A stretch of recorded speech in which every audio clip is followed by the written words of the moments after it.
Hello, my name is Ju Yu, and today I'm going to talk about games and how it's used in our society. But beforehand, let me begin with an anecdote of mine.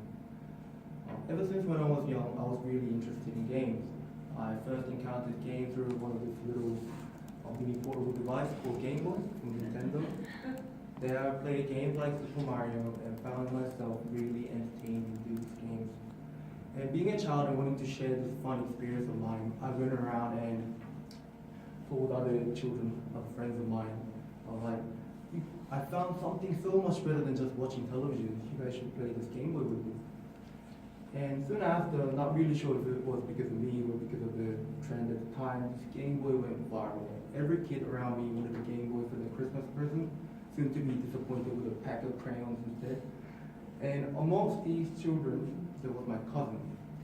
Now, this is the important part. My auntie, let me tell you, she hated games. She abhorred games.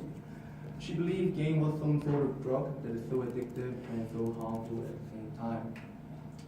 Believing that I was responsible for my cousin wanting a Game Boy, I was forbidden to stay alone with my cousin for the next several years, in the fear that I might influence him to play games. At the time, I thought my auntie was being ridiculous and overreactive. But as I grew up, I soon realized my auntie's perception toward video games was the reality. Although not extreme to her level, video games were generally perceived to be toxic in some sense. I found out about this reality as my auntie was not the only one speaking negatively of the games. My mother, my grandmother, my friend's parents, and also the government, they were all telling me that games was not really helpful to your life or it's good for you in any sense. Nowadays, the negative perception toward video games has majorly developed into this, and this future filled with violence, with no jobs, and ultimately with no growth. To put in a harsh sentence, a worthless piece of junk that is not really helpful and only waste your time. But are these genuine representations of games? Definitely not. Let me begin with violence. So I first found out that games were being blamed for violence from my own mother. Every time I drew a stickman figure with a gun or a sword or some sort of war situation, my mother would always come over and say, "The game has made you so violent. The game has made you so violent that you're starting to draw stick figures with guns and drawing people like killing each other." And for me, that was natural. I grew up with that, and that was something usual in my childhood. I mean, you wouldn't call a child to be violent when he or she swings an imaginary sword and yells "die" while playing pirates, for example. So how nonsensical is it to blame stickman figure violence on games? However, this violence, this nonsense has continued ever since the birth of action and shooting games. So this action and shooting games were actually blamed to be violent because the, ever since people noticed the similarities between shooting a gun in real life and in games, any crimes with a perpetrator having a record of playing a bit of violent games were to be blamed actually on the video games. When we see this violent images of games, yes, the violent element of games tend to be responsible for the violent actions in today's society. However, please take another look at these photos. These photos are actually seen from TV drama series and movies. So as you can see, these scenes are as violent as those I've shown you before. Then are movies and TV series also responsible for the violent action caused in today's society? We know that this is not true. This is a chart from an article. This is actually statistics from The Economist that has the details of computer and video game sales, and at the same time, total violent crime offenses caused in the United States from 1996 to 2003. So, as you know, United States does not have any games shutdown restriction like Korea has, and has a higher population with gunfire, and is the home country of many violent games like Call of Duty or Grand Theft Auto. Now, from this, it seems that United States is very vulnerable from violent crimes caused by violent games. However, when you see the statistics, despite the actual increase in the computer and video game sales over the years, the actual number of total violent crime offenses have decreased over time. So this actually implies that there is no correlation between violent games and violent crime offenses caused in today's society. So clearly, a video game is not to be blamed for the violent crimes. And now moving on to our second point, that video games actually lead to a failure in life.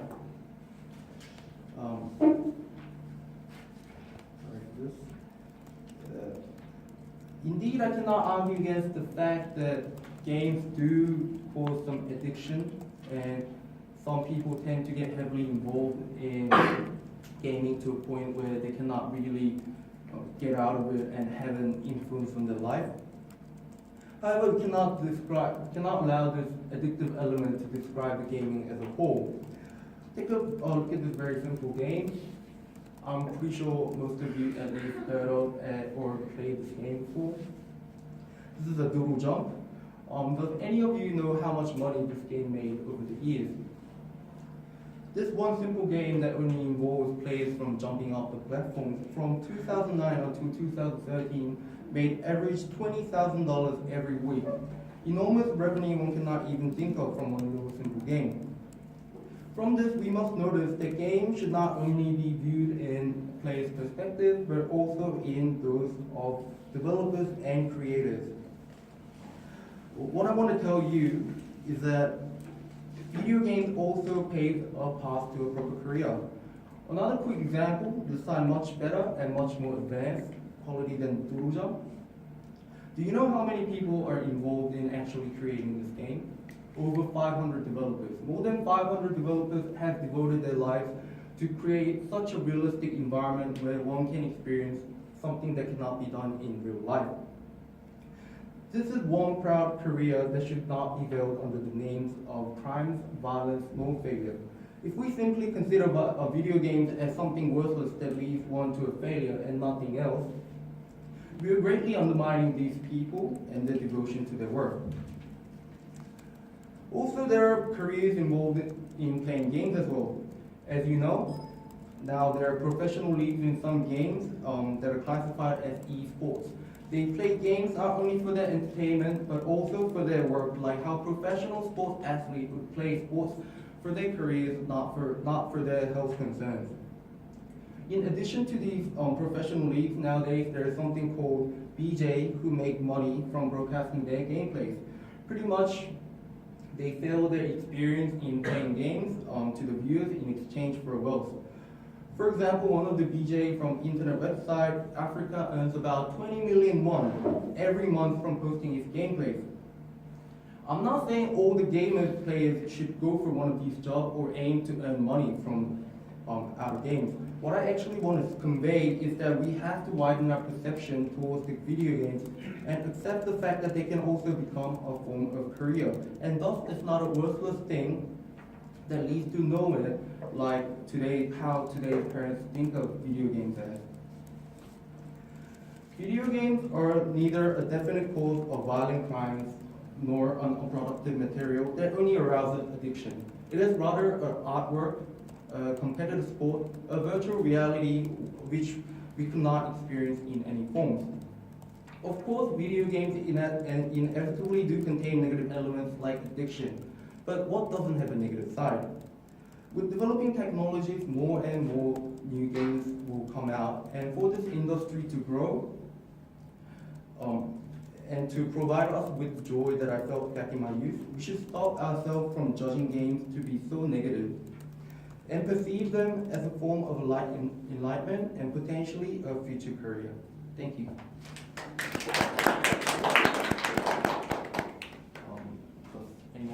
question about the presentation.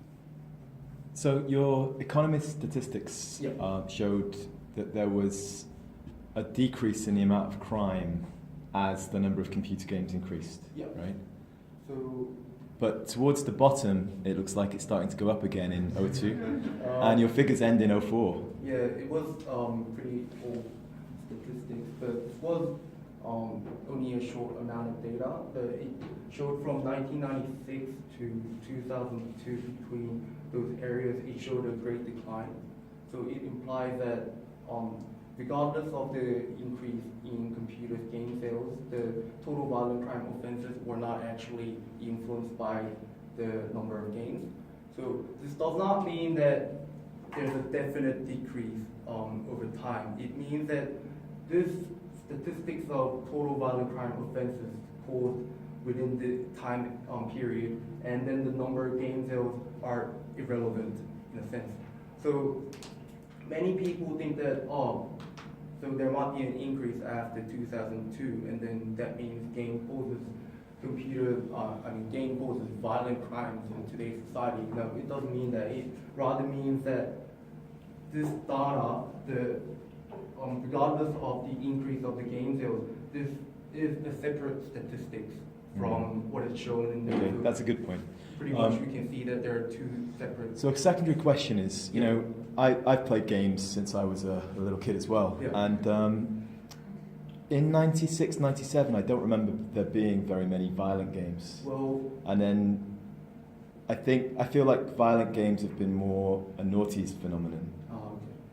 So at the time, because so pretty much we can see it as point in the middle of the PowerPoint I mentioned about movies and TV series, how they can be considered as violent.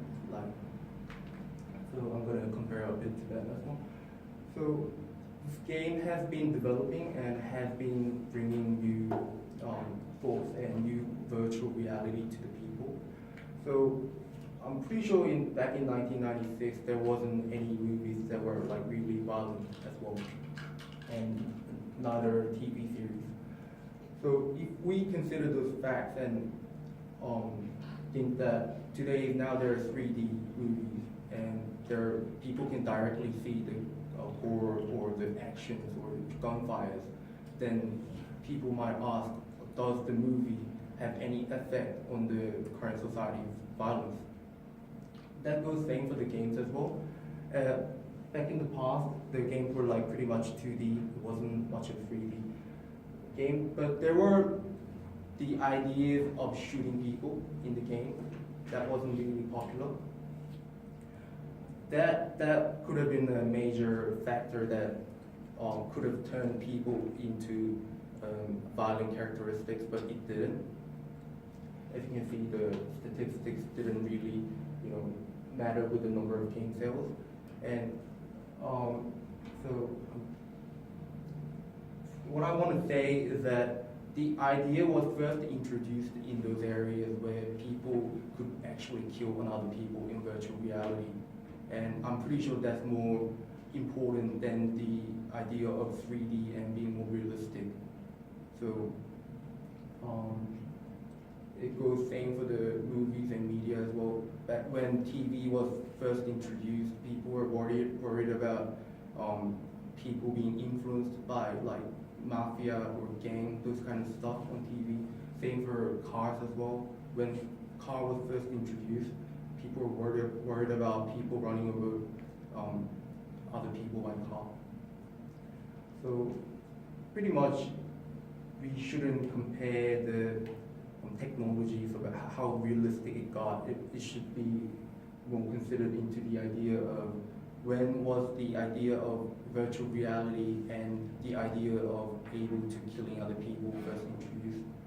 So I took that into more consideration than developing technologies. Okay. Any other questions? Yes. I know that a few years ago, many people thought that game was, bad. Yeah. But I think these days, people think that the games are part of their life because they all do smartphone games while they are taking a subway or a bus. Yeah. And I wonder how did you generalize the thought that many people see games negatively nowadays?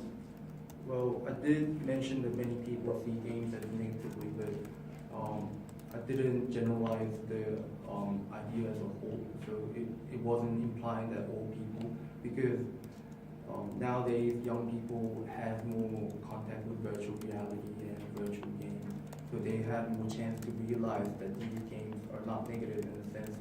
But as you can see, over the years, the government has been trying to put some restrictions on games, because there's this gap between generations, our parents' generation and those of ours, that we regard game as something so natural, part of our lives, but those in upper generations, they don't find it that way. So my presentation was kind of pointed towards those people, I didn't want to limit those audience to those upper generation, but I wanted to include to our generation as well, to those people who view games as negative in a sense. But yes, it was generally targeted for those upper generation. That's why I didn't mention any whole society hates the game, but rather I introduced the idea of many people who like the game.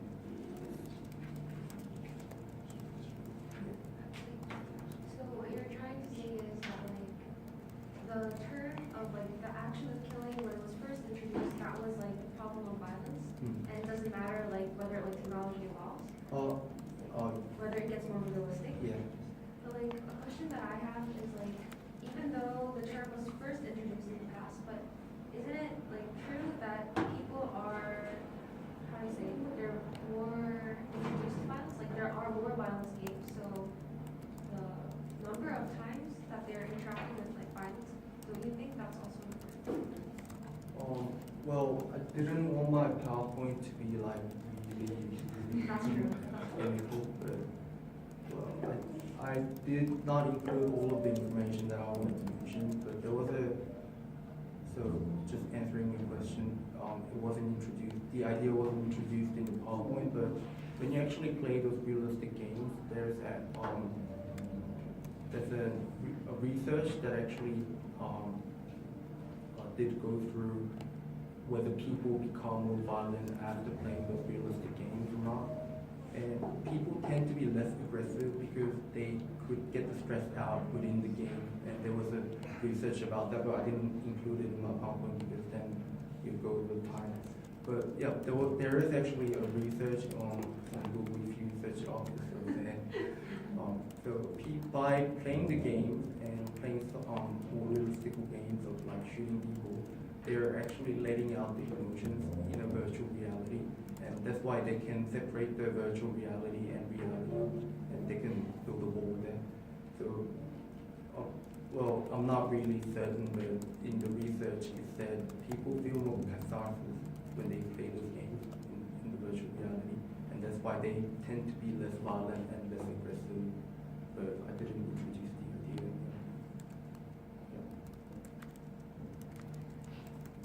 Yeah. What kind of games do you play nowadays? And what is the positive and negative influence of that game onto you?